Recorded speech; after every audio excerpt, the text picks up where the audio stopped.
gente poder balizar todo mundo. Espero que todos estejam, né? Ah, tá aí a gravação, tá? Espero que todos tenham tido a oportunidade de assistir, que eles vão ser muito importantes. Eles têm um nível maior de detalhes, já tinha falado na aula passada. Fala um pouco sobre o histórico, fala um pouco sobre os principais comandos, né? E principalmente sobre aquela questão de qual ferramenta offline das três que eu coloquei lá, a PyCharm, o Atom e o Jupyter, vocês podem utilizar. Eu sei que tem alguns aqui que utilizam compiladores ou interpretadores online, alguns usam o Google Colab, tem outras ferramentas, o próprio site da Jupyter Notebook também tem a possibilidade da gente fazer esses testes por lá, apesar que eu não gosto muito de lá, porque o timeout deles é bem curtinho, então quando a gente passa, né, um período de inatividade no navegador, em um período muito curto, eles acabam quicando a gente de lá, então acaba gerando um desconforto. E a plataforma que eu sugeri para vocês, né, para a gente concluir nossas atividades, que é a Rapid. Então, a gente vai ficar trabalhando em cima dela. Eu já até compartilhei a tela da ferramenta de desenvolvimento, né, online, para eu falar para vocês aqui em relação a ela, tá bom? Então, assim, eu vou começar a pontuar alguns itens que eu considero que são importantes antes da gente começar, de fato, a trabalhar com estruturas de seleção, decisão ou controle na linguagem Python, ok? Mais uma vez, boa noite a quem estiver chegando agora, e a gente vai dar prosseguimento ao curso, né, de introdução à linguagem Python. Então, vamos lá. Boa noite, Paysandu. Glanão. Foi tu que me ofendeste aqui, né? Ele só me chamou de Paysandu, rapaz. Eu já sei que eu vou reprovar no curso. Pô, sabe nem brincar, bicho. Cara apelão. Fala com todos, pessoal. Seguinte, então vamos lá. Pessoal, tá? Essa ferramenta, né, a Rapid, a gente consegue fazer bastante coisa dentro do que é esperado aqui do conteúdo que a gente está propondo para vocês, que está no corpo do edital, que foi publicado, que vocês foram selecionados, ok? Então, eu vou começar a explicar as coisas aqui por ela, tá? Eu sei que tem gente que pode ter instalado ferramentas, então tudo que eu fizer aqui, vocês podem fazer em qualquer ferramenta de vocês, tá?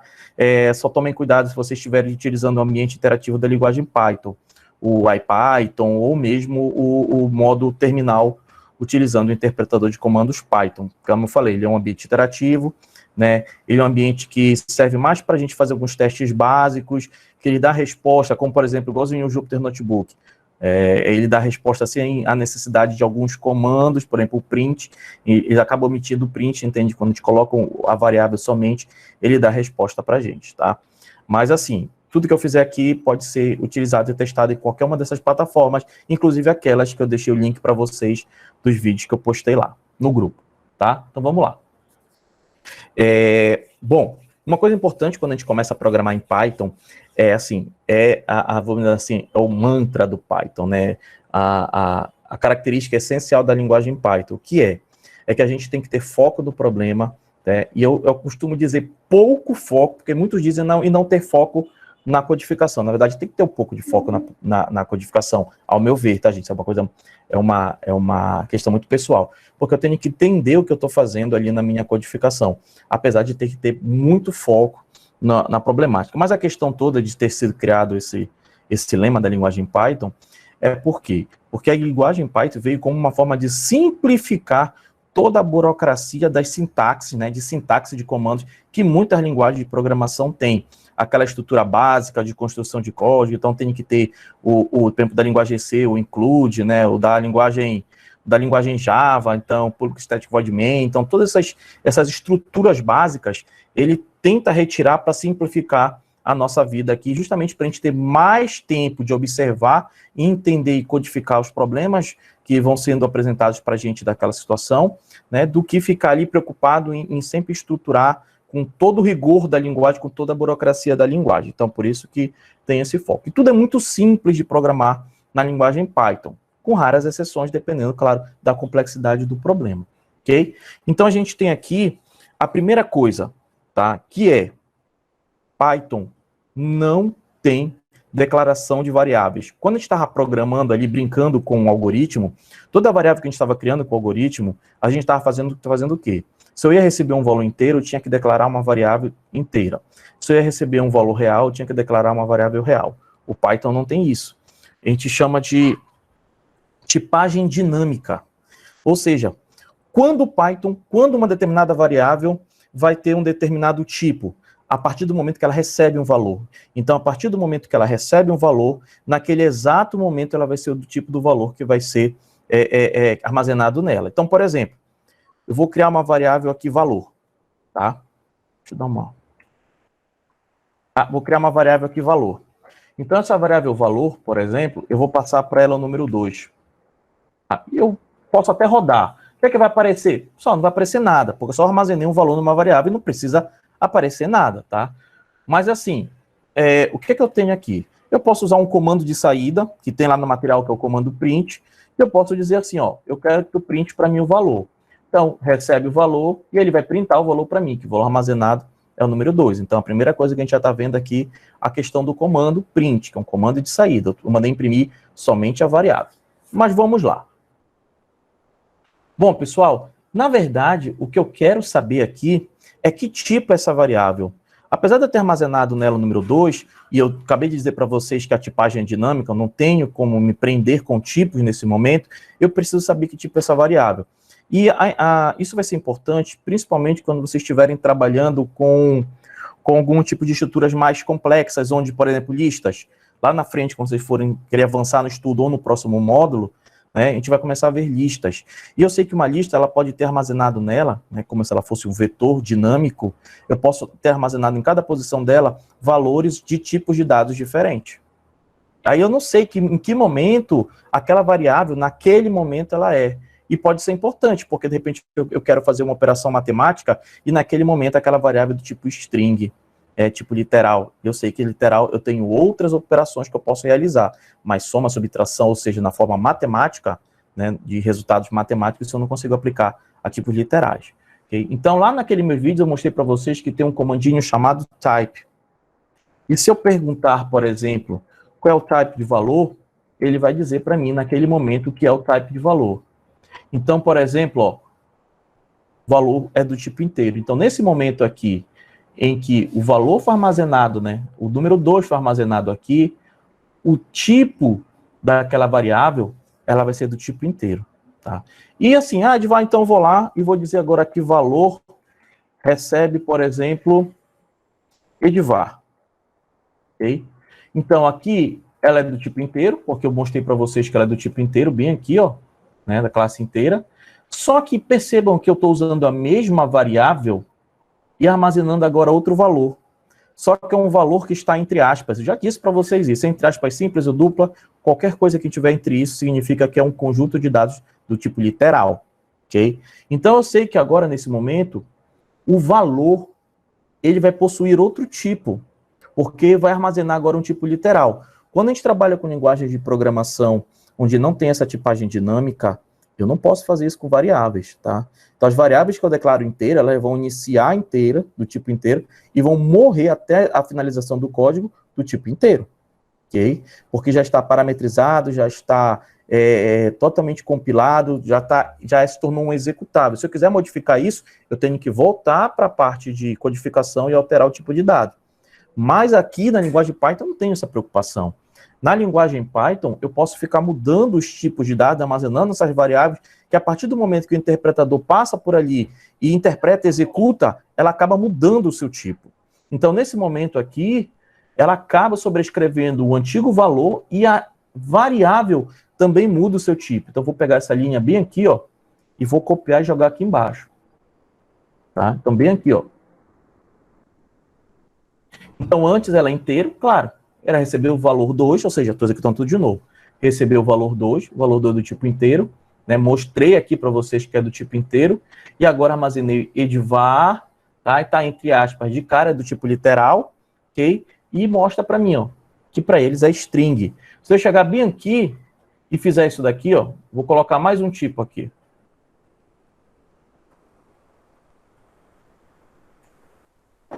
Aproveitar, vou colocar mais um tipo aqui. 2.2. Vou rodar de novo. Então, percebam, inteiro, literal e agora do tipo real, o float. Tá, pessoal? Então, assim, agora na linguagem Python, eu tenho essa característica de trabalhou com variáveis, eu sei que a tipagem é dinâmica, e isso vai ser muito importante. Por quê? Porque agora, apesar de não ter a preocupação de me incomodar com a variável que tá sendo armazenada, com o conteúdo da variável que está sendo armazenado, mas eu tenho que ter essa preocupação porque se eu não fizer a devida correção, por exemplo, transformar uma string em real, ou transformar, por exemplo, vice-versa, né, um valor numérico em um tipo literal, eu posso estar causando algum prejuízo na resposta ou mesmo na execução do meu código. Então, apesar de ter facilitado de um lado, mas a gente tem que ter atenção do outro lado, tá? Com relação a que agora esses tipos são totalmente diferenciados. Bom, esse comando ele vai ser bastante importante porque assim eu posso ter o controle naquele momento e entender que tipo de dados é determinada variável. Tá, então, o command type ele vai ser um coringa aí para fazer teste, né? Então, no momento que eu estiver fazendo a revisão do meu código, alguma coisa está sendo estranha, então o print me ajuda muito, né? A gente vai printando no decorrer da execução do nosso código aí, quando a gente não tem ferramentas que fazem debug, mas aqui, por exemplo, o print ele vai auxiliando a gente a mostrar conteúdo no decorrer do nosso código. E o type também vai ajudar nesse sentido, que às vezes ele printa e a gente percebe que a formatação dele está errada, não tem um ponto de separador decimal, então a gente consegue usar o type e ele vai dizer para a gente aí o que está acontecendo. Então esse é o primeiro ponto que a gente tem que entender, tá? Então vou apagar esse negócio todo. Vou voltar para cá. Bom, a partir de agora, indentação é muito importante, principalmente quando eu for falar daqui a pouco sobre estruturas de decisão, tá? Indentação é justamente essa organização visual que a gente tem relacionada à coluna do editor, ok? Então percebam que está todo mundo aqui alinhado à primeira coluna do meu editor, tá? Então isso aqui, isso em outras linguagens não tem esse problema, a linguagem C, tanto faz se eu tiver alinhado a coluna, se eu der 10 espaços, vai rodar. Realmente, mas para a linguagem C, tem uma diferença lá, o delimitador de bloco, né, digamos assim, do que pertence a quem, das instruções e essas subinstruções, a gente tem as chaves que vão determinar isso. Aqui não, aqui é a indentação que vai fazer isso. Então, se eu chegar aqui e der um espaço, e mandar rodar, ele vai dizer para mim, ó, na linha 1, ok, eu tenho um problema de indentação, tá? Para gente que de repente tem uma visão melhor, enxergou de cara, olha, isso aqui eu sei que já vai gerar um erro, mas quem tem problema visual, às vezes, por exemplo, eu tenho problema nesse olho, então às vezes eu tenho que dar uma forçada para ver se realmente tá todo mundo organizado, indentado, para isso não ser um problema no meu código. Às vezes escreve um código de 3.000 linhas e fazer essa identificação visual é bem complicado. Okay? Mas, por enquanto, o código é simples e visualmente a gente consegue resolver isso daí. O que eu quero que vocês atentem é exatamente nesses erros. Eles acabam dizendo para a gente onde e que tipo de erro eles estão identificando naquele momento. Então, aqui ele disse que é o erro de indentação. Eu vou tirar um parênteses daqui, ó. Tá faltando um parênteses aqui desse print. Tá. Aí ele vai dizer, ó, na linha 3, né, tem um erro de sintaxe no final do arquivo. Então, ele está dizendo que tem alguma coisa relacionada aqui, ó. Então, até mesmo essas ferramentas acabam mostrando para a gente aqui, ó, uma linhazinha vermelhinha aqui embaixo. Então, tem ferramentas que vão auxiliar a gente antes mesmo de a gente fazer a execução do nosso arquivo. Então, a gente acaba tendo algumas facilidades no momento de estar executando, ele vai dizendo o erro ou ele vai dando algumas advertências, os famosos warning. Então, a gente acaba tendo esse auxílio aqui da própria linguagem Python. Okay? Então, nós temos isso daqui. Beleza, pessoal? Continuando.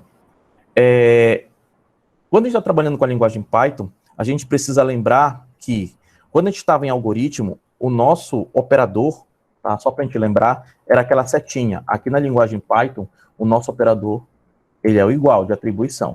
Então, igual, maior é igual, maior, né? Menor ou igual, tá? Diferente. Então, isso aqui a gente precisa lembrar das operações. E tudo que a gente citou lá, daquelas regras, tudo vai caber aqui também. Tudo vai ser a mesma coisa trabalhando com a linguagem Python. ok? Então, assim, quando eu defino variáveis, eu tenho que ser objetivo, e a variável tem que ter, digamos assim, demonstrar para a gente exatamente o que vai ser armazenado dentro dela. Se eu vou armazenar nota, então é interessante que eu tenha uma variável do tipo nota, salário, variável salário, né? Data de nascimento, data, enfim. Eu tenho que criar uma variável, realmente, que o nome dela me alerte, né? E faça eu entender exatamente o que está sendo armazenado nela. E agora, claro, facilitei a vida de vocês. Eu não tenho uma estrutura para construir meu código, aquele algoritmo, não sei o quê, campo das variáveis. Aqui eu não tenho isso. É direta a codificação aqui. Tá? Então, eu vou trabalhando e vou codificando isso exatamente aqui. Tá? E um comando que é muito importante, que eu vou até, antes de falar um pouco mais sobre o print, um comando que é muito importante que eu tenho aqui é o comando input. Então, assim como eu mostrei o print, que é um comando de saída, né, eu posso mostrar informações para o meu usuário, mas eu tenho esse comando input. O que é que esse comando input ele vai fazer para mim? O comando input, ele é um comando que vai ser uma mistura do nosso comando escreva com o nosso comando leia. Tá? Ele vai ter uma mistura ali. Porque ao mesmo momento que ele informa alguma coisa para o usuário, ele espera que o usuário digite algo para ele recuperar. Tá? Então, o comando input vai trabalhar da seguinte forma. Vou criar uma variável valor, não, nome. Vamos trabalhar com coisas mais específicas. Nome. E o que é que eu vou ter aqui? Eu vou ter o comando input. Eu vou dizer para o usuário, por exemplo, digite o seu nome. Ok? Então, o usuário, quando eu mandar rodar isso daqui, ó, o usuário vai receber exatamente essa mensagem. Ó, tá digite, né? Ficou tão feio. Deixa eu agitar isso aqui, gente. Digite seu nome. Parar. Tá. Agora, melhorou. Digite seu nome. Então, percebam que aqui, ó, o cursor ele ficou apontando. Ou seja, ele está aguardando uma informação do usuário. Mais uma vez, eu reforço aqui para vocês. Esses comandos que solicitam dados, né, pode ser por inserção de um usuário ou de sensores, etc. e tal. Qualquer comando que faça isso, qualquer função, que eu vou chamar de função, porque engloba tudo isso daí, né, ele recupera essa informação, só que ele não fica com a informação, ele tem que passar para um comando de saída, ou para um comando de processamento, ou para uma variável. Tá? Tradicionalmente, a gente armazena isso em variáveis. Eu não posso chamar um input sem associar ele, por exemplo, a uma variável. Porque a partir do momento que o usuário digitar aqui, né, o que o usuário digitar bem aqui, vai ser armazenado nessa variável nome. Ou seja, eu vou ter acesso ao conteúdo que o usuário digitou bem aqui. Então, quando o cara for lá e digitar, por exemplo, Alexandre, tá?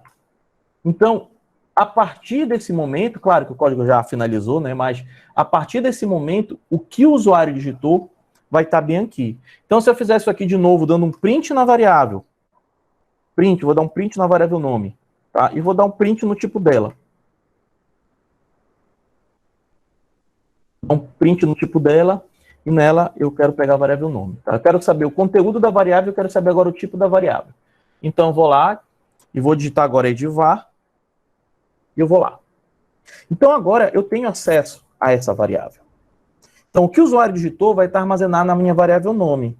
Aí vocês perceberam uma coisa, olha, o tipo dessa variável, ela é string. Aí tu vai dizer, não, claro que ela vai ser string. Tu passou um nome, e o nome é string, não é o número. E se eu passar um número, como é que vai ser o tipo dessa variável? Então, vou bem aqui de novo, vou testar com o número agora. Vou passar um número, sei lá, 10. Tá? E vou dar Enter. Então, ele printou para mim 10, mas disse que aquela informação é do tipo string. Tá, pessoal? Então, é a primeira advertência que eu faço aqui para vocês. O comando input, a função input, ela recupera, sim, a informação e ela passa para uma variável. Perfeitamente. Eu estou dizendo e espero que vocês tenham entendido isso daí. Só que é o seguinte, toda informação, todo dado, né, não é informação, todo dado que ela recupera, de cara ela transforma isso para um tipo de dados string ou literal. Ela não transforma para tipos de dados numéricos. Se eu quero trabalhar com uma informação e com um dado, e esse dado ele é do tipo numérico, eu quero trabalhar com uma forma numérica, aí eu tenho que usar funções específicas da linguagem Python para poder fazer o quê? Para poder converter tipos diferentes. Tá? Então, normalmente, quando a gente está trabalhando com a função input, que é buscar dados do tipo numérico, a gente trabalha, a gente vê qual é que mais vai se adaptar ali a gente. É uma idade, então vou trabalhar com uma função que converte para inteiro. É uma nota para real. É um salário para converter para real. Então nós temos essas funções aqui. Então, por exemplo, vou mostrar uma forma, né, de organização, digamos assim, tradicional e uma outra já mais otimizada. Então, assim, eu vou pedir agora a idade, cara. Digite a sua idade. Ele vai digitar a idade dele. Aí o que é que eu vou fazer? Eu não quero mais esse dado do tipo string. Eu quero esse dado do tipo inteiro. E eu vou sobrescrever o conteúdo dela, até porque eu sei que, né, tipagem dinâmica me permite fazer isso, sobrescrever tanto conteúdo quanto seu tipo. Só que agora, o que é que eu vou fazer? Eu vou converter esse dado para o tipo inteiro. Então, vou lá e pego o seguinte, ó, e digo que é a idade. Tá? Aí eu vou bem aqui, vou copiar, deixa eu só colocar aqui, idade. Okay? Então, o que é que vai acontecer? O usuário vai me informar, eu vou passar para cá, eu sei que bem aqui, quando ele armazenar, ele vai ser do tipo string, aí depois eu vou para a linha de número 2, e vou usar esse comando int, é uma função int. Aí, entre parênteses, eu coloco a variável, que ele vai recuperar aquele conteúdo da variável, que é do tipo string, tá? E converte por tipo inteiro e armazena em quem estiver do outro lado. Tá? Então, ele passa essa informação. E quem estiver do outro lado recebendo vai receber essa informação do tipo inteiro. Aí, o que é que eu fiz?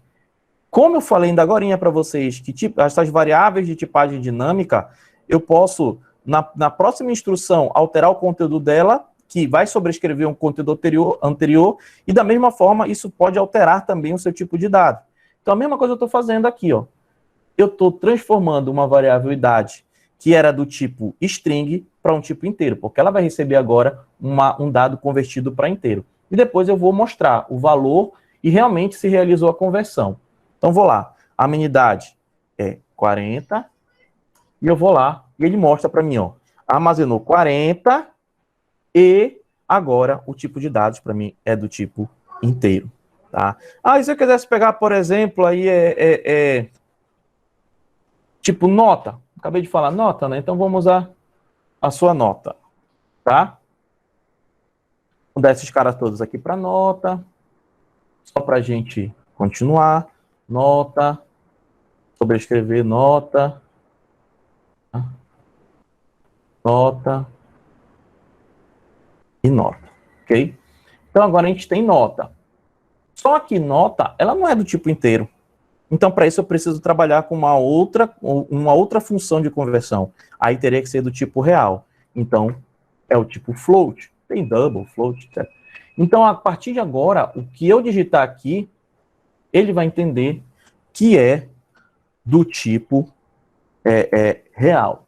Então, 9.5, vou dar o Enter, e agora ele converteu 9.5 para real. Vou executar de novo aqui, ó. Passar 9. Ó, o fato dele ser real, percebam que bem aqui, ó, automaticamente ele formata para um padrão com o separador de casa decimal. Então, ponto, zero. Então, ele tem essa característica de, mas eu não coloquei na minha resposta, não importa. No momento da conversão, ele vai fazer esse ajuste de formatação. Okay? Então, ele vai chegar aqui com um tipo real. Vou executar de novo aqui. Eu coloquei 5,6. Isso é um erro bem comum de quem está iniciando na linguagem Python. A maioria dessas linguagens, para não dizer 99% das linguagens, né, tem normalmente a sua construção baseada no idioma inglês. Então, o separador decimal desse pessoal é o ponto e não a vírgula. Então, quando a gente começa a programar aqui, por exemplo, aqui no Brasil, quando a gente começa a programar e esquece desse pequeno detalhe, quando a gente passa a parametrização, né, tipo 5, o nosso separador decimal é o vírgula, né? Então, quando a gente acaba fazendo isso, isso gera um erro para a gente. A gente fica, meu Deus, mas eu tenho que converter nisso daí, mas é float, o que eu vou converter? Na verdade, é porque não está usando ponto. Tá? Essa é uma observação aí quando vocês forem começar a trabalhar. Tá? Dini Clay.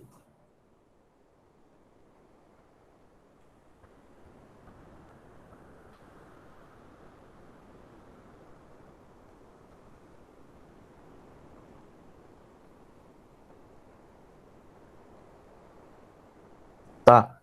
É algum erro aqui, Giniclei, que tu tá postando ou só... Giniclei colocou aqui um trecho de código, vou copiar aqui e jogar lá. Só fazendo o exemplo lá, seguindo o exemplo da primeira. Ah, tá, entendi. Aí o que acontece? Vou colocar aqui teu exemplo, ó. Vou rodar isso aqui. Colocar Edivar. Okay? Aqui já é uma formatação de saída usando o comando print. Tá? Então, existem essas formatações, a gente pode usar vírgula, a gente pode usar máscara de formatação, assim como na linguagem C, por exemplo, a gente também tem máscara de formatação, onde a gente vai colocar exatamente no lugar a variável, o ponto format, onde a gente coloca especificamente as chaves, e nas chaves ele vai colocar as variáveis. Então, aí a gente tem uma flexibilidade de 3 formas diferentes de trabalhar com o comando print. Tá? Aí cada um escolhe a forma que vai se agradar. O que importa é passar a mensagem correta para o usuário.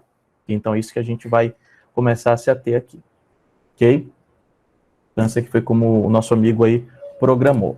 Então, assim, pessoal, então a gente já sabe que a gente pode trabalhar com variáveis do tipo dinâmico, a gente já sabe que o comando input tem essa característica de buscar um determinado argumento e converte ele para o tipo string, e para isso eu preciso tomar cuidado no momento que eu for fazer qualquer tipo de operação com os dados provenientes de um comando input, né, se for do tipo numérico, eu tenho que realizar a devida conversão, justamente para não ter qualquer tipo de problema, tá?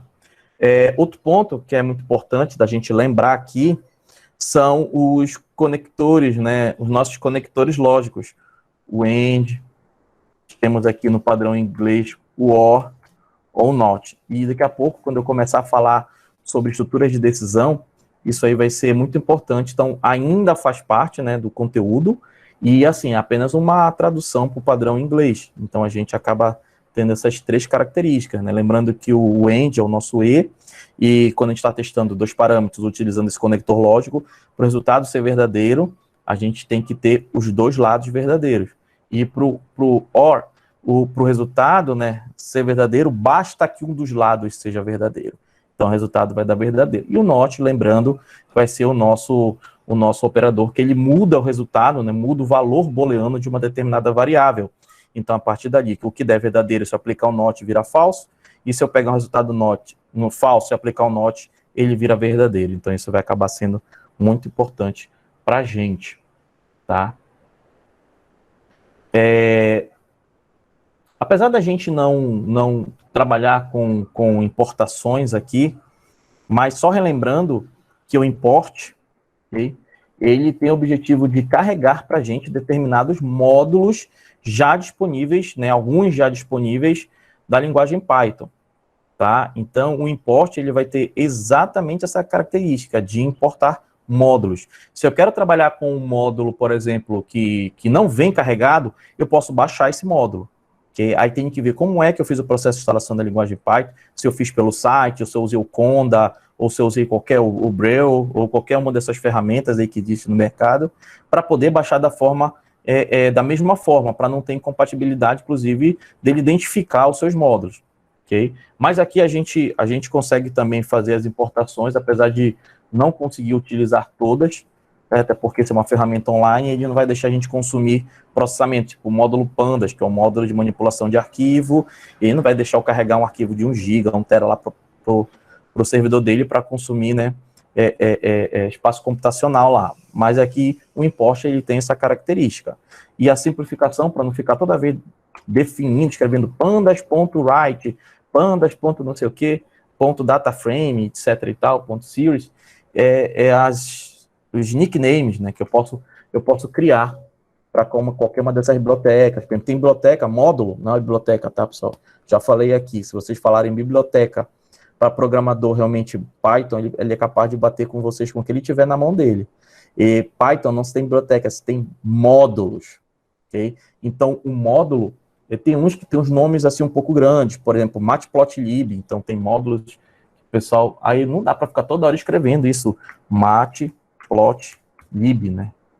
Então, o pessoal, assim, não fica escrevendo isso, porque os comandos, toda vez que a gente quiser usar um comando ou uma função desse módulo, a gente tem que escrever o nome do módulo e a função. Aí a pessoa, toda vez que tu quiser fazer alguma coisa para renderizar, porque o matplotlib é de construção de gráficos, Então, toda vez que eu tenho que usar o ponto matplotlib.plot, esse negócio fica muito cansativo. Então, por isso que a gente, com esse comando S, a gente consegue dar um apelido para aquilo, entendeu?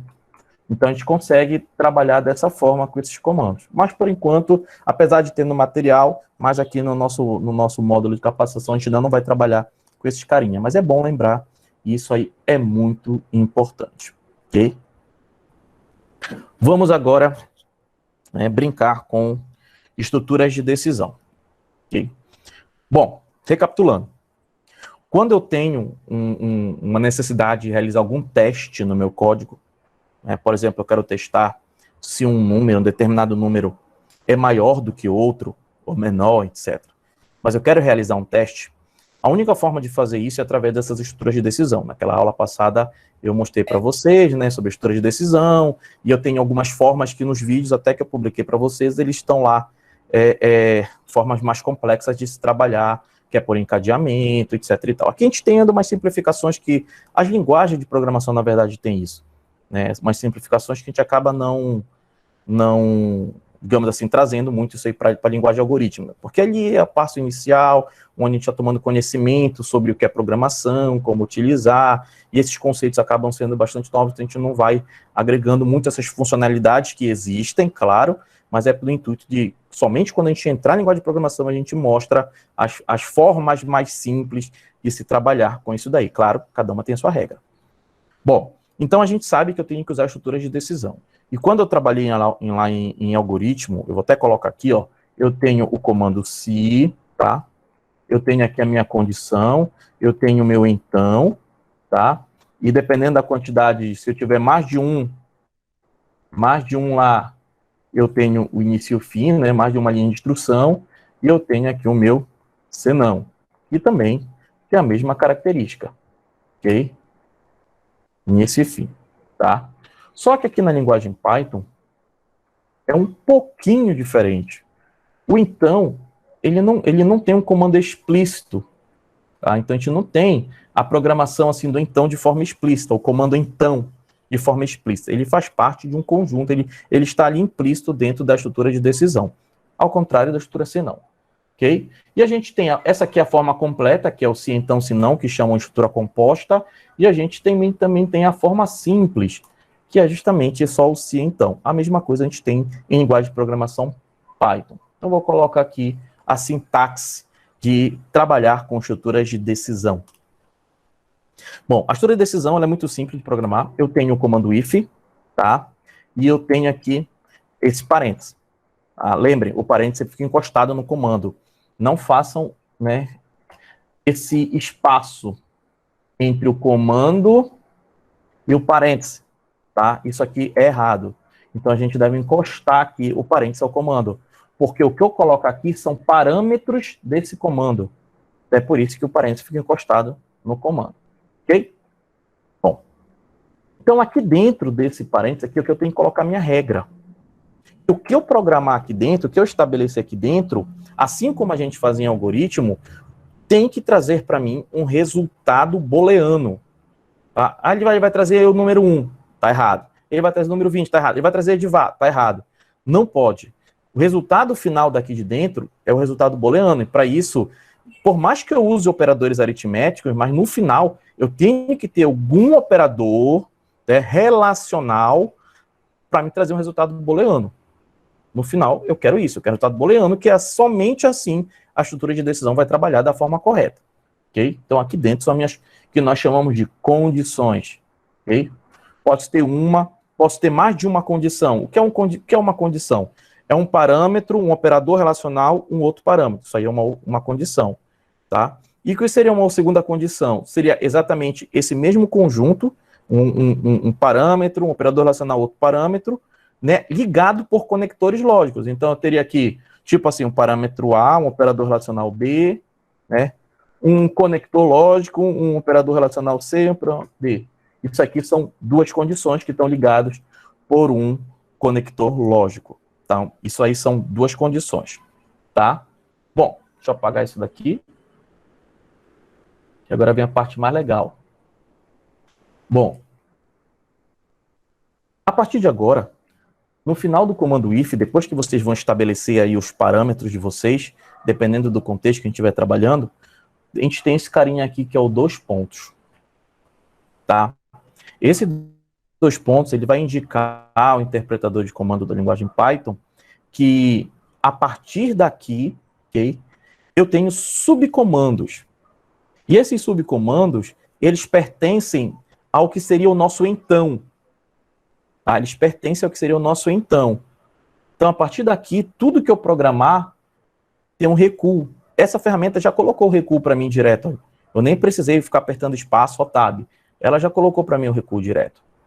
Se eu não colocar, se eu colocar, por exemplo, alinhado ali, eu vou estar gerando um erro para a linguagem Python. Ok? Então, eu vou estar gerando um erro para a linguagem Python. Vou fazer um teste aqui para vocês. Eu vou testar o mais básico, 2 números. Então, eu vou dizer que eu tenho um valor A que recebe 9 e eu tenho um valor B que recebe 6. Eu quero saber quem é maior que quem. Então, se o A for maior que B, ok? Se isso for verdade, ó, eu vou dizer assim, print A é o maior. Ok? É isso que vai estar. Perceba que quando eu dei o Enter, automaticamente ele já criou para mim a indentação, o recuo. Tá? A ferramenta criou, mas eu vou executar primeiro assim. Ó, o A é maior que B, vamos lá, o A é 9, o B é 6. A é maior que B, é verdadeiro. Então, por isso ele executou o comando então. Lembrando, estrutura de decisão. O então só é executado se essa sentença der verdadeira. Se ela der falsa, neste caso aqui, como eu não programei o senão, então não vai acontecer nada. Beleza, eu vou agora fazer o seguinte. Eu vou tirar isso daqui. A ferramenta automaticamente já acusou para mim que tem alguma inconsistência, ó. Quando eu tirei o recuo, tá? Então, vamos fazer assim, vou forçar essa para rodar. Opa! Ele vai dizer que tem um erro de indentação. Então, eu vou fazer o seguinte, eu vou colocar só um espaço. Vou mandar rodar. Agora ele rodou. Pessoal, não existe regra que diga assim, ó, a indentação tem que ser 4 casas, a indentação tem que sempre ser 2 casas. Não existe regra para isso. Tá? Existe uma convenção que diz assim, olha, o interessante é uma indentação de 4 casas. Tá? Então, normalmente é o tab, essas coisas têm mais ou menos esse recuo de 4 casas. Mas se eu quiser trabalhar com uma casa, se eu quiser fazer com 2 casas, 3, 1 milhão de casas, tá? Claro que vai ficar dependendo do tamanho do código, né? Isso acaba ficando muito feio se colocar muitas casas, tá? Mas 4 é um parâmetro que as pessoas conseguem, inclusive, verificar a hierarquia de dependência das instruções. Porque a partir de agora eu tenho hierarquia aqui. A partir de agora, eu estou dizendo para vocês que essa instrução ou subinstrução pertence ao então. Ou seja, ela pertence a um resultado verdadeiro que vem dessa estrutura if, que é a mistura de condição. Então, a partir de agora, eu tenho isso daqui. Tá? E, por exemplo, se eu quiser colocar mais de um comando, em algoritmo a gente tinha o início e o fim. E agora eu não preciso mais disso. A própria indentação, ela já determina para mim o escopo. Então, eu posso dizer, inclusive, mostrar bem aqui o valor de A. Então, se eu quiser pegar bem aqui, ó. Pronto. Então, a própria indentação, ela determina para mim. Agora, olha só. A partir da segunda linha da subinstrução, né, então, não essa primeira aqui, né, mas a partir da segunda linha, se eu remover o recuo, não dá mais erro. Porque ele entende que somente essa instrução aqui da linha 4 pertence ao então. É um subcomando desse if aqui. Essa aqui voltou a ter, digamos assim, a mesma força, a mesma hierarquia dos outros comandos que tem aqui fora. Então, se, por exemplo, se esse resultado desse falso, ele não ia executar esse comando da linha 4 e ia passar direto para o print A. Aí aqui que eu quero dizer para você o seguinte, se o meu contexto dissesse assim para mim, ó, eu quero saber quem é o maior, tá? E eu quero que, beleza, eu quero que seja, que o comando de saída mostre, né, uma mensagem dizendo quem é o maior e o valor do maior. Nesse caso, tanto recuado quanto da forma que está ali daria certo, porque o maior é o número A. Mas se eu dissesse para vocês, por exemplo, que agora o B é 60, né, aí eu vou mandar rodar. Ó, mostrou 9. Ué, por que ele mostrou 9? Porque ele voltou para cá, ó. A é maior do que B? Não, não é. Então ele vai ia para o senão, só que eu não programei no senão, então ele vai para a próxima linha do código. Quem é a próxima? Essa daqui, ó. Então ele mostrou 9. Então gerou para mim um erro, tá? Não está de acordo com o que foi solicitado. Então, assim, muito cuidado com essas indentações, muito cuidado com esses recursos. Eu não posso fazer isso daqui, pessoal. Por exemplo, retornei, né? Saí da estrutura de indentação de subcomandos e depois quero voltar de novo. Tá? Eu vou até colocar um espaço. E depois eu quero voltar de novo. Tá? Não posso fazer isso. Não existe isso. Ou eu permaneço como subcomando daquela instrução, mas a partir do momento que eu saio dali, eu já não posso mais voltar. Então, aquela linha ali, a 5, ela já determinou para mim que os comandos do então só é o que está ali na linha 4. Eu poderia ter mais comandos aqui dentro? Poderia, sem problema.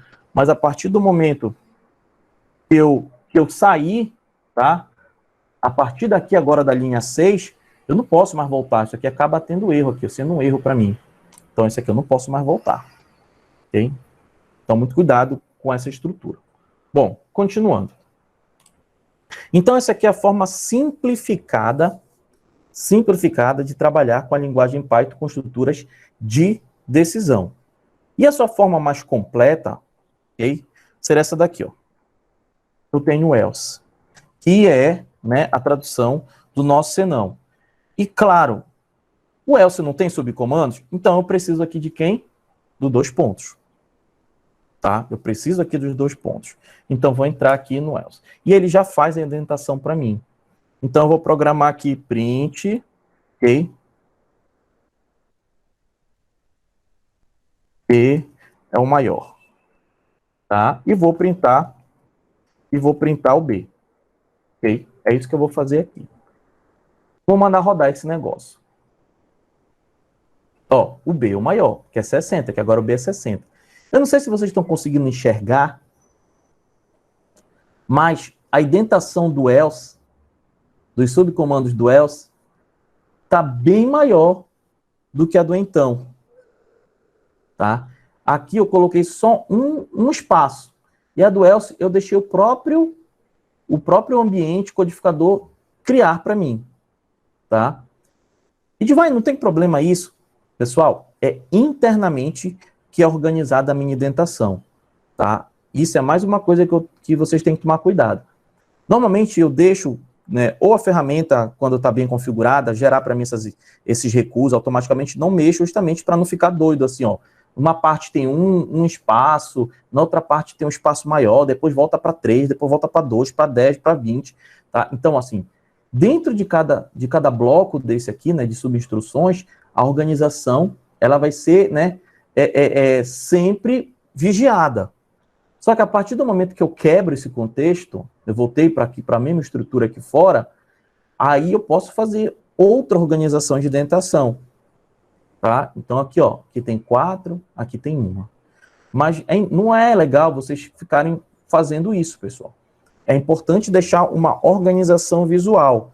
O código é pequeno? É, pequeno, tal, mas daqui a pouco vocês vão estar programando coisas de 1000 linhas, né? O programador começa assim, né, com 10, aí depois ele começa com 1000, né? O negócio é meio exponencial, né? Depois vai lá para cima para 10 milhões, depois daqui a pouco programa tanta coisa que nem lembra, pega um código e nem lembra que fez aquele código, né? E a organização do código é um dos fatores que ajuda a gente a resolver problemas de forma mais rápida. A documentação claro que é. Todo software tem que ter documentação. Mas no momento que a gente estiver fazendo aquela leitura do código-fonte, a organização do código-fonte ajuda muito nesse processo. E eu já contei aqui que eu preferi refazer um sistema do que ficar dando manutenção num sistema que não era nada organizado. Né? Então, assim, mas o Python permite. Assim como o Python permite acentuação, tá? Para a criação de variáveis. Eu digo, não recomendo, tá? Criem as variáveis sem acento, né? Mas o Python permite, a versão 3 permite. Então, essa aqui é a minha estrutura completa da linguagem Python, ok? Bom, pessoal, eu sempre tenho que tomar cuidado, e é uma coisa que é muito importante, com relação, por exemplo, assim, ao momento que eu estiver trabalhando com uma estrutura de decisão. Porque, às vezes, eu não faço só um teste no código-fonte. eu posso fazer inúmeros testes, dependendo do que eu estou trabalhando, dependendo do qual é o meu problema. Tá? Eu posso fazer inúmeros testes ali. Então, vou colocar aqui um contexto aqui para vocês, para poder pegar o gancho da próxima técnica que envolve aqui as minhas estruturas de decisão.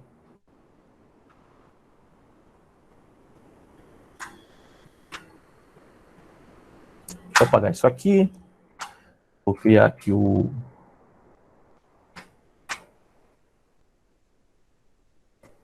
Só para a gente não...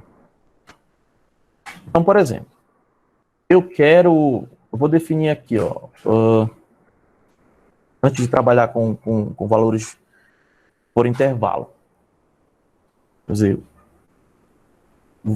1, tá? Chamado Remo.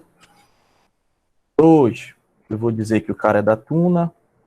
E vou dizer 3, do Paysandu. Tá? Ah, cara, eu quase me esqueci desse time. Oh. Ok? Então, vamos lá. Então, a gente tem essas categorias. E o que é que isso aí tem a ver? Tá? O usuário, por exemplo, ele... Tá? O usuário, por exemplo, ele vai dizer assim, ó, eu sou de um determinado time. Tá? O que é que eu vou fazer? Eu vou verificar qual é o time que é aquele usuário e dizer a numeração do time. Simples assim. Ok? Então, vou pegar bem aqui, time. Eu vou dizer aqui, ó, o input, tá? Já que eu não preciso me preocupar, digite seu time. Digite o nome do seu time. Ok? Então, aqui vou digitar o nome do time, armazenando naquela variável lá. Tá? Aí, o que eu posso fazer? Eu quero mostrar um número daquele time que eu coloquei naquela escala ali em cima. Ok? Lembrando, pessoal, que isso daqui, três aspas duplas, né, iniciando em cima e fechando, isso aqui é comentário de múltiplas linhas, tá? Então, isso daqui, quando o interpretador bater o olho bem aqui, ele vai ignorar isso tudinho e vai procurar o fechamento. Então, só depois desse fechamento que ele começa realmente a executar o código-fonte. Então, vou chegar bem aqui e vou dizer, se que o cara digitou lá, que é time, se for igual a Remo, ok? Então, o que vai acontecer? Vai printar, né, 1. Vai printar 1 lá para o meu usuário, ok? É isso que vai acontecer. Aí eu vou bem aqui, fazer a mesma coisa. Se o time for igual a Tuna, vai fazer o quê? Vai printar 2. 2. Gente, ponto e vírgula, olha. Céu da minha aula de linguagem C. Não tem ponto e vírgula. Agora, se o cara chegar bem aqui, né, e disser Paysandu, vai printar 3. Simples assim. Vai printar 3. Simples. Tem muito mistério. Aí, vê lá, vou executar. Eu vou digitar meu time aqui, Remo. Opa, printou 1. Ah, Divar, mas e aí? Eu não entendi nada disso daí.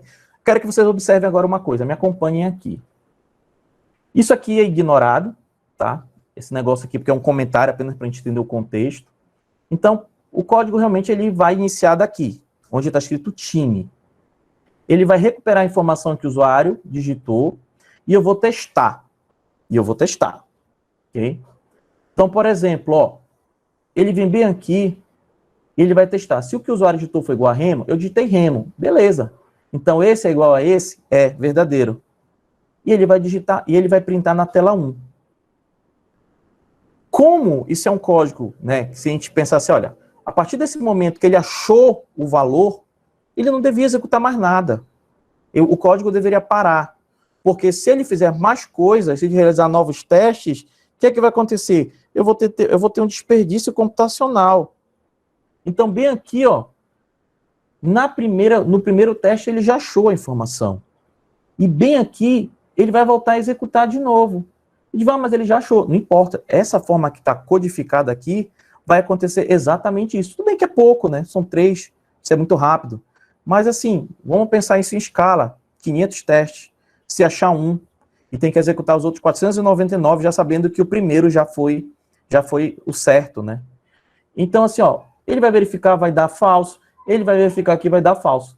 Mas aqui ele executou de forma desnecessária esses dois outros códigos aqui, tá? Beleza. Bom, e como é, então, que eu posso melhorar essa minha estrutura? Como é que eu posso chegar bem aqui e dizer assim, ó, a partir do momento que tu achar o primeiro, por exemplo, claro, existe o melhor cenário, que é o primeiro, e existe o pior cenário, que é o último. O pior cenário não tem jeito. De qualquer forma, vai dar o mesmo problema. Mas vamos lá. Eu consigo fazer isso através de encadeamento. O que é encadeamento? É colocar uma estrutura dentro da outra.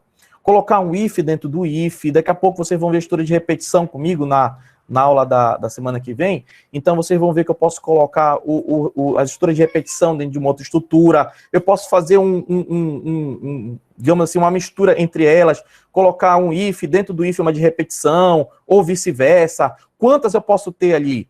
Tá? Eu posso ter quantas a minha imaginação e a minha estratégia lógica montarem.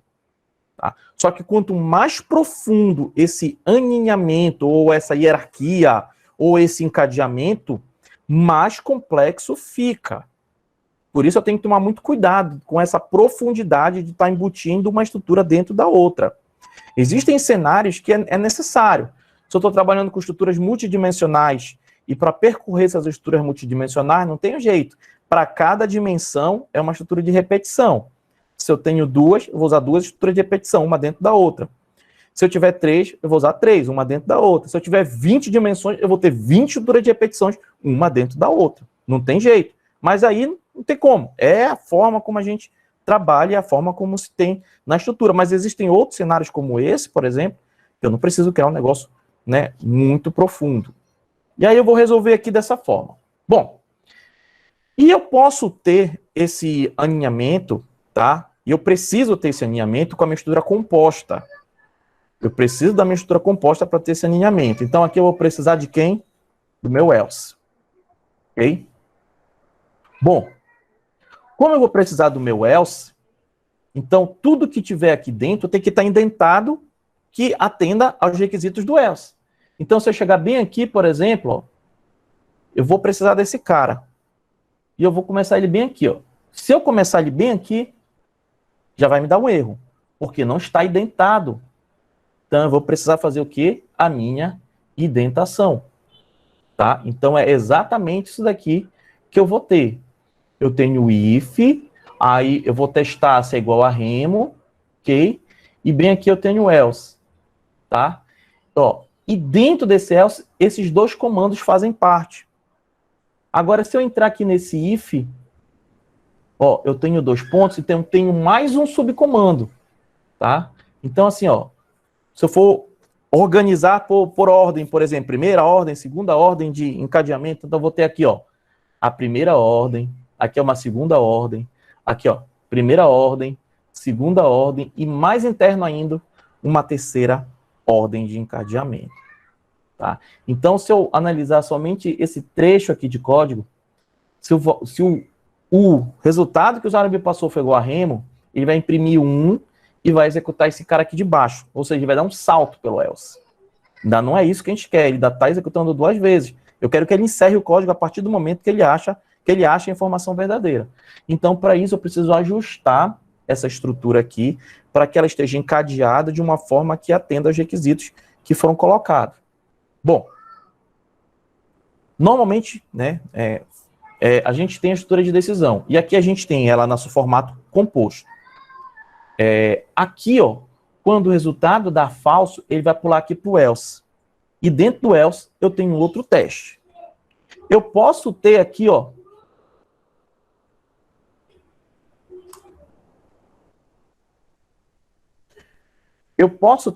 as duas estruturas, tá, alinhadas, ou seja, elas têm, né, a mesma prioridade, né, ok? A grau de dependência, de hierarquia, tá? Só que se eu fizer isso daqui, ainda não vai resolver, pessoal. Por quê?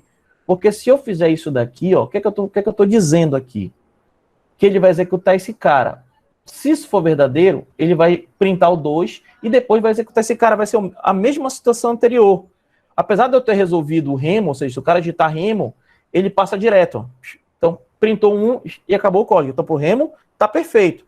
Mas se eu digitar tuna, né, ele vai entrar no senão, e no senão ele vai printar 2. E depois ele vai testar de novo. Aí, pô, mesma coisa, ainda não resolvi esse problema. Então, vamos lá.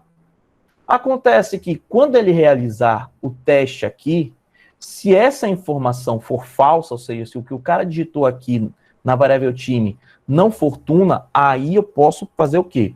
Eu posso usar o senão desse cara. Cada if, né, tem um senão. Cada if tem um else. E fazer o quê? Fazer esse cara aqui, ó, ser um subcomando desse else. E aí eu vou organizando de tal forma que, claro, eu tenho que tomar muito cuidado para não confundir e não organizar a indentação, mas a partir do momento que o melhor cenário é quando o usuário digita remo, tá? Quando o usuário digita remo, porque ele vai executar esse carinha bem aqui e depois o código não vai mais executar nada, ou seja, ele encerra e nem consome mais recurso, porque encerrou. E o pior cenário é quando ele digitar Paysandu. Claro, faz sentido. Né? Por quê? Porque ele vai ser o último teste a ser feito.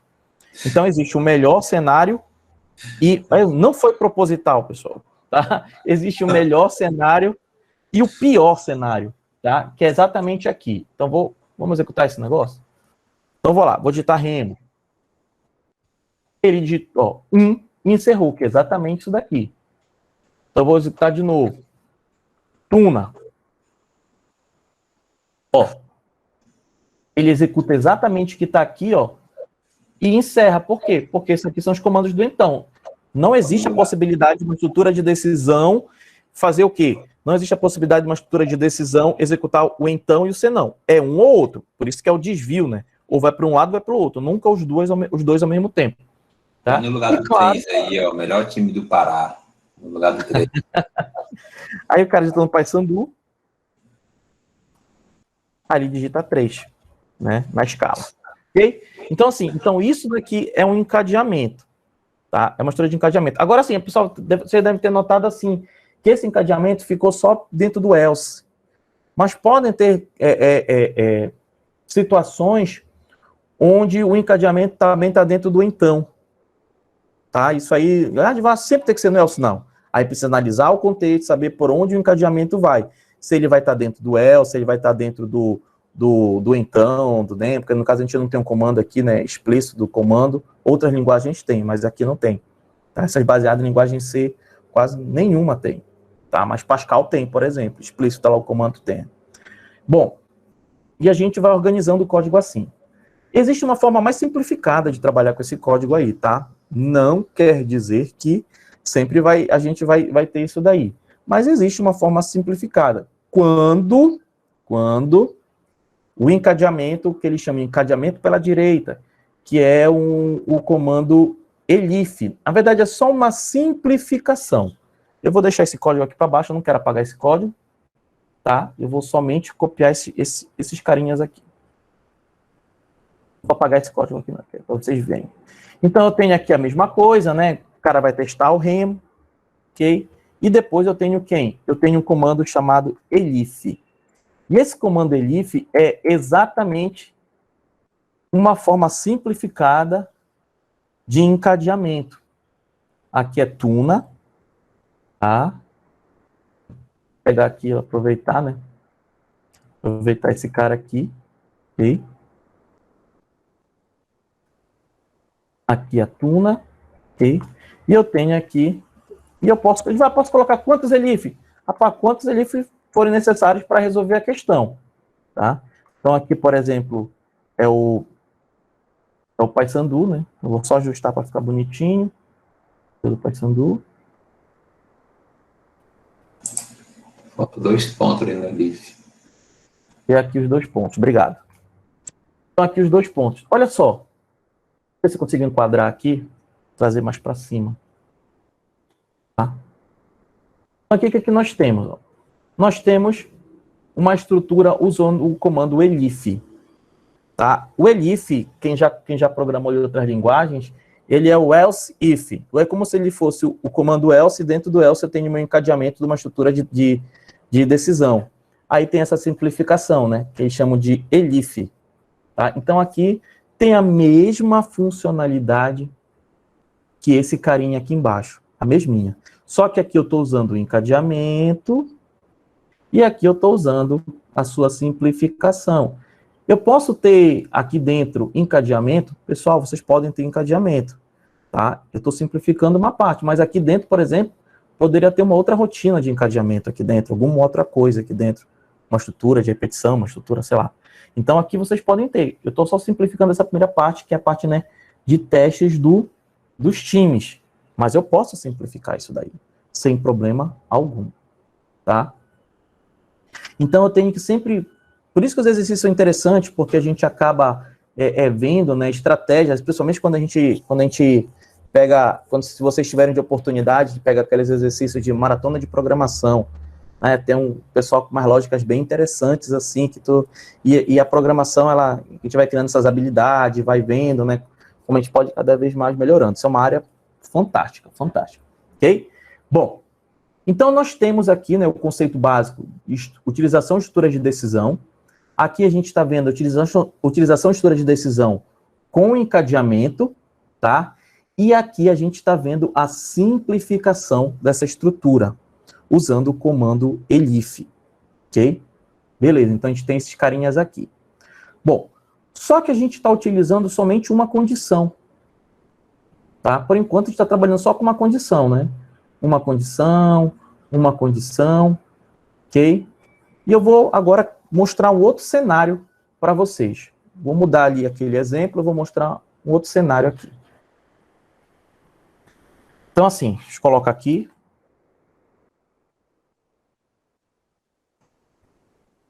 Uh, 0%. De 1.000 a 3.400. Já vai descontar 7,5%. E de 3.400 a 5.000. Já vai descontar 13%. Acima de 5.000, o cara vai 27,5%. Estou chutando os valores aleatórios, tá, pessoal? Isso aqui não tem respaldo em nenhuma fonte aí, só valores aleatórios. O que é esse contexto aqui? Ó? O que é que eu estou fazendo aqui? Eu disse que isso aqui são faixas salariais, né? Então o cara o cara que ganha até R$1.000 não desconta nada, não tem desconto no salário dele. O cara que ganha de 1.000 fechado até 3.400 aberto, ou seja, até 399,99, ele só desconta 7,5%. E assim por diante. De 3.400, 5.000, 13%, de 5.000, 27,5%. Tá? Esses são descontos aí. Agora, pessoal, eu tenho uma situação onde encadeamento é a minha saída para resolver isso. Ou, tá? Um outro argumento pode me ajudar. Vamos resolver isso daqui por encadeamento, só para a gente ver? Então, vamos lá. Salário, digite, né? O valor do seu salário. Tá? Então, vai digitar para mim essa variável salário. E a gente vai ter aqui essa... Diminuir isso para cá, pronto. E aqui a gente vai ter... Né? O cara vai digitar, vai passar para a gente. Opa, mas agora eu estou trabalhando com salário e é valor numérico. Eu preciso fazer o quê? Eu preciso trabalhar com o meu float, porque senão não vai dar certo. Não vai dar certo. Agora, quando a pessoa passar o salário para mim, eu vou ter o salário dela. Então vamos lá, vamos começar a resolver com o meu if. Então vou chegar bem aqui. Se, né, o salário da pessoa for menor do que 1.000, tá? Então, eu vou dizer para o cara, né, não há desconto. Então, o usuário vai ficar super feliz, saber que não vai ser descontado nada. Ok? Beleza. Porém, se ele digitar maior que isso, então, se o cara digitou 1.000, já furou, então tem que ir para o else, né? Aí eu venho aqui no else, e dentro do else eu tenho que fazer o quê? Eu tenho que testar aquela faixa ali, né? De 1.000 a 3.400. Então, vou lá. Se o salário for maior do que 1.000, ok? Se o salário for maior do que 1.000, né? Então, beleza, se isso for verdade. E maior ou igual, né? Porque menor era ali, então aqui tem que ser maior ou igual. E ali vai até 999,99. Então, se for maior que 1.000. Aí eu tenho aqui o quê? Eu tenho aqui que eu testar para ver se ele está dentro da minha faixa. Se o salário for menor que 3.400. Se isso aqui for verdade, o novo salário desse cara aqui, né, vai ser o quê? Salário vezes 1,075, tá? Que esse é o desconto do salário dele. E eu vou lá e vou printar o salário dele. Print salário, ok? Então, se aqui for verdadeiro, se o cara digitou 2.000, 2.000 é menor do que 1.000? Não, então cai nesse else. 2.000 é maior que 1.000? É. 2.000 é menor que 3.400? É. Então vai entrar bem aqui e vai imprimir esse cara bem aqui, tá? Então a gente tem esse primeiro teste, ok? Beleza. Bom, porém, o salário do cara, aí aqui que a gente, ó, já não tem mais, eu tenho que usar o olhômetro para poder colocar alinhadinho, para não errar onde eu vou colocar o else, né? Porque eu tenho a possibilidade de criar um else bem aqui, e eu tenho a possibilidade de criar um else bem aqui, tá? Se eu colocar um aqui, eu estou dizendo o quê? Estou dizendo que o salário dele é maior que 1.000, tá? Só que não é menor que 3.400, tá? Não é menor que 3.400. Aí eu tenho que tomar muito cuidado. A próxima faixa vai de 3.400 a 5.000. Então, o salário dele é maior do que 1.000? É maior do que 1.000. E o salário dele é 3.400? Não, é além disso daí. Então, tem que fazer bem aqui, else, tá? Aí, o que eu vou fazer? Ó? De novo, if, tá? Salário, ok? Se ele for menor que o quê? Que 5.000. Tá? Porque se o cara digitar aqui 3.399, vem para cá, ó. Opa, vai aqui para dentro. Agora, se o cara digitar 3.400, já furou. Ali tem que ir pro else, porque está entre o quê? 1.000, né? E exatamente esse intervalo bem aqui, tá? E se isso for verdade, eu vou fazer o cálculo desse cara bem aqui. Deixa eu só alinhar para ficar bonitinho. Agora aqui é 13%. 13%. Ok? Bom, percebam que agora está ficando um negócio diferente, né? Olha lá, eu tenho encadeamento no então, eu tenho agora, né, não somente no senão, mas eu tenho encadeamento no então. Então a gente vai ter que tomar muito cuidado para poder entender como é que vai ficar esses intervalos. E agora faltou o último, tá? Faltou o último. E o que é o último aqui? O último se o cara ganhar acima de 5.000. Aí o cara digita lá 4.000. O salário dele é 4.000. Aí vem aqui, 4.000 é menor que 1.000? Não, vem para cá. 4.000 é maior que 1.000? É. 4.000 é menor que 3.400? Não, então vem para cá. 4.000 é. Aí ele vai imprimir aqui e vai mostrar o salário dele. Beleza. O cara digita 10.000. 10.000 é menor que 1.000? Não. 10.000 é maior que 1.000? É. 10.000 é menor que 3.400? Não. 10.000 é menor que 5.000? Não. Aí tem que fazer o quê? Agora eu tenho que programar o else desse cara. Então, else. Aí eu vou lá. If, né? Se o salário for maior ou igual a 5.000, aí eu tenho o quê? Aí eu tenho exatamente esse cálculo aqui, só que com um desconto diferente. Então, vou chegar bem aqui, vou dar o print, só que agora é 27,5%, 275. Tá? Então, percebam que agora o fato do exercício ter mudado de uma estratégia única, de uma única condição, para um intervalo onde eu tenho múltiplas condições de teste, o cenário mudou com essa questão aqui do encadeamento. Ok? Ele mudou. Bom, e tem uma forma mais simples de resolver esse código, porque assim, à primeira vista começa a ficar um pouco complicado, porque eu tenho que realizar teste, eu tenho que ver se eu coloquei o encadeamento no lugar correto, para ver se tudo está indo, né, de acordo com o problema em questão. Tem, pessoal, tem forma mais simples de resolver isso daí, tá? E a forma mais simples é através de conectores lógicos, ok? Então, eu tenho que trabalhar agora com conectores lógicos. Eu vou jogar esse carinha aqui para baixo e vou resolver de novo utilizando aqui conectores lógicos. Eu vou chegar bem aqui, vou aproveitar esse mesmo, que não vai mudar nada. Tá? Aproveitar bem aqui. Não vai mudar nada. Eu posso chegar bem aqui, usar inclusive o ELIF. Tá? Então, o cara digitou o salário dele é menor que 1.000. Se for, não há desconto. E se não for? Né? Então, vou usar bem aqui. ELIF. Ok? Bom, se o salário dele for maior ou igual a 1.000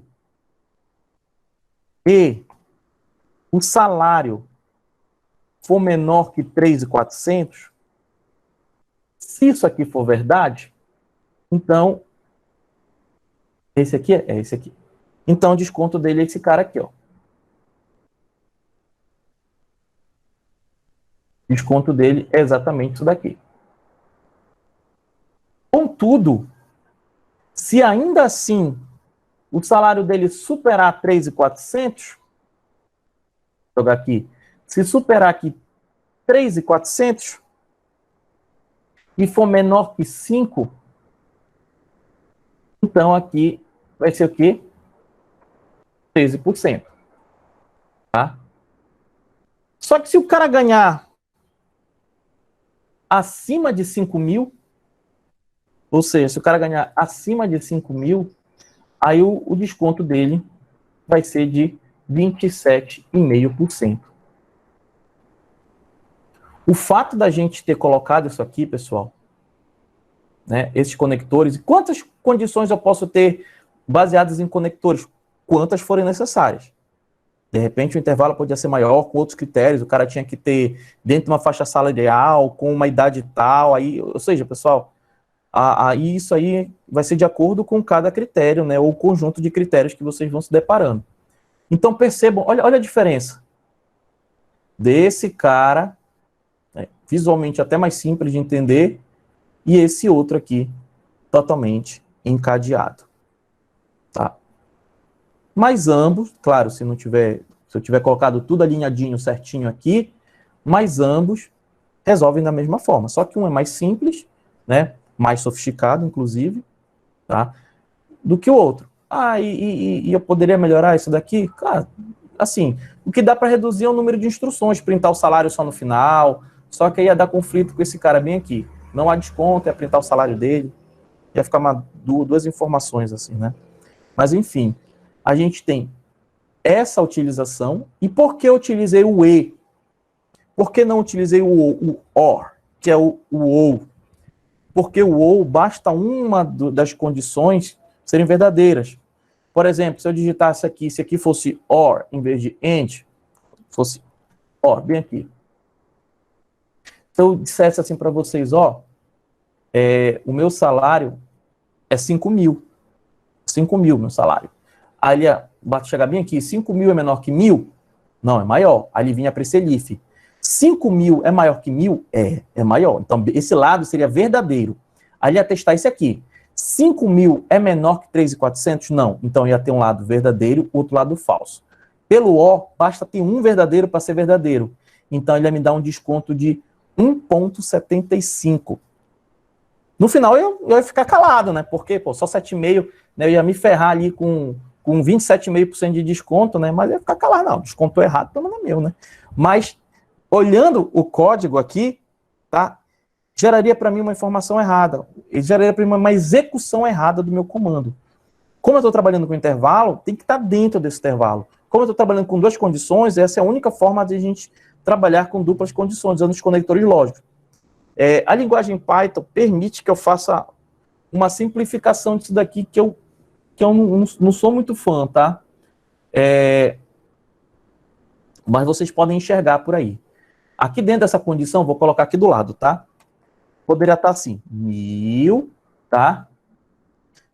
Menor ou igual a salário, tá? E o salário menor que 3.400. Poderia estar aí dentro assim, pessoal. Em vez de colocar assim. Pessoal, essa é a única linguagem de programação que eu conheço, tá? Se vocês conhecerem outra que permita isso, tá? Coloquem aí no chat. Eu não conheço outra linguagem de programação, com exceção da Python, que permite eu fazer testes assim, com 3 argumentos. Eu só conheço com 2 argumentos. E se eu preciso testar o terceiro, eu preciso usar os conectores lógicos. Mas Python permite isso daí. Então, assim, eu particularmente não gosto. Eu acho que isso... Espero que no futuro tenha uma correção, mas, enfim. Há essa possibilidade de fazer esse teste com 3 argumentos ao mesmo tempo, utilizando a linguagem Python. Eu prefiro organizar como a gente já conhece e trabalha com outra linguagem de programação, que assim fica tudo uniforme, tudo organizado, ok? Então, a gente tem aqui a forma de utilização da linguagem Python e os conectores lógicos. Então, nesse caso aqui, em especial, eu precisaria do AND. Aí sim, né? É 5.000. Então, desse lado aqui seria falso com verdadeiro. Então, o AND, que é o E, para a minha resposta ser verdadeira, né? As duas condições têm que me gerar resultados verdadeiros.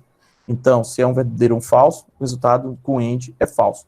Aí ele ia passar para outro elif, até chegar nessa última condição. Eu ainda posso ter um else, tá? Mas nesse caso aqui nunca vai chegar nesse else, né? Alguma mensagem, né? Parâmetro inadequado, eu posso ter isso aqui também. Mas aqui acima de 5.000 atinge menor e maior, atinge qualquer salário, né? Então aqui não tem a necessidade do else. Por exemplo, dá para fazer com o elif quando tem aquela lista de categorias, né? Tipo de fruta, você escolhe a fruta, digite, né, o nome da fruta, aí tu tem a lista lá. Banana, o cara quer saber o valor da fruta. Aí o cara digita banana, aí vai pesquisar se tem banana. Tá, vai verificar ali, tem aí. Aí vai responder, banana custa, né, a dúzia custa aí, sei lá, R$6. De repente o cara digita lá uma fruta com nome errado, ou uma fruta que nem existe aí, né, sei lá, né, e vai lá e coloca, né. Aí vai passar por todos os itens. Se não achar nenhum item, aí vocês podem colocar o else e dizer assim, fruta não cadastrada, ou você digitou uma fruta que não temos em nosso estoque, sei lá, né. Então, alguma mensagem do tipo para alertar o usuário, para ele poder, de repente, até ver se realmente ele está digitando o nome da fruta correta. Mas existe a possibilidade. Só que nesse exemplo aqui não cabe essa questão aqui do else. Mas é possível de ser implementado aí sem gerar nenhum tipo de erro. Tá? Inclusive aqui aqui eu poderia ter substituído por else. Mas como eu quero afirmar, eu quero realizar o teste, aí sim, aí eu coloquei lá o elif, pegando o salário e testando maior que 5.000. Aí eu coloquei aqui. Mas poderia ter colocado o else, que me traria ainda a mesma situação, ok? Bom, então assim, em relação à linguagem Python, eu quero que vocês, assim, eu vou colocar o exercício daqui a pouco no grupo, tá, lá para vocês, um exercício que vai envolver essas questões de estruturas de decisão, onde vocês vão poder testar o encadeamento, vocês vão poder testar essa parte da simplificação do elif, tá? Eu vou colocar lá para vocês, façam um exercício, ok? Lembrando que mais uma vez, que na quinta-feira a gente vai ter aí os meninos, que é o Alexandre e o Rodrigo Alfaia, né, que é o tutor e nosso monitor aí, o Alexandre, né, que são também muito experientes, tá?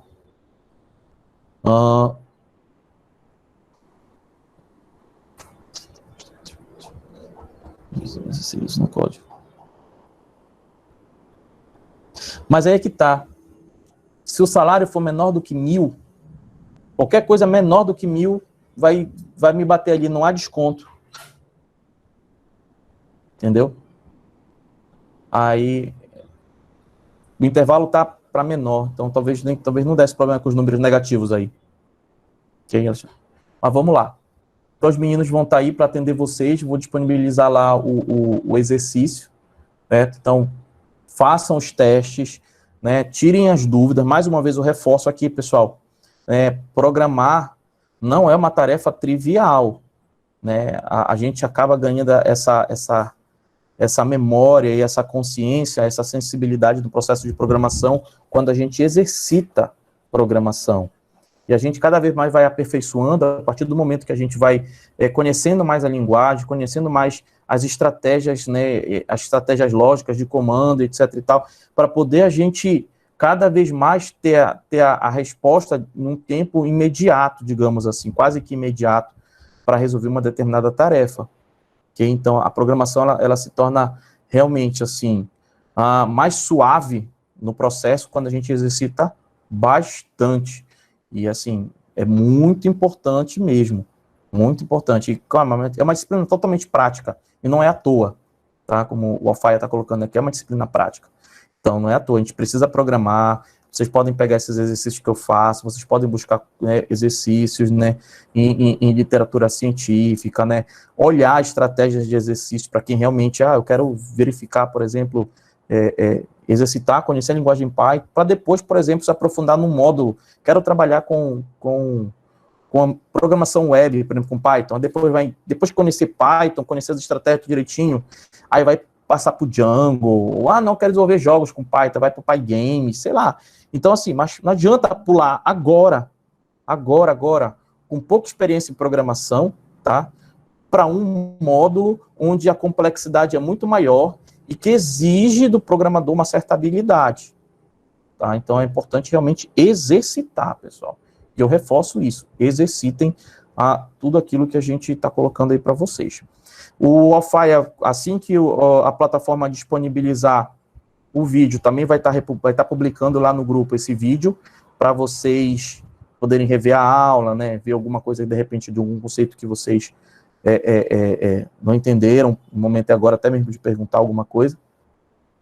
Mas, assim, vai estar lá disponível para vocês e vocês podem ir lá pegar e exercitar isso daí, tá bom? Pessoal, então a gente encerra o conteúdo hoje de estruturas de decisão, tá?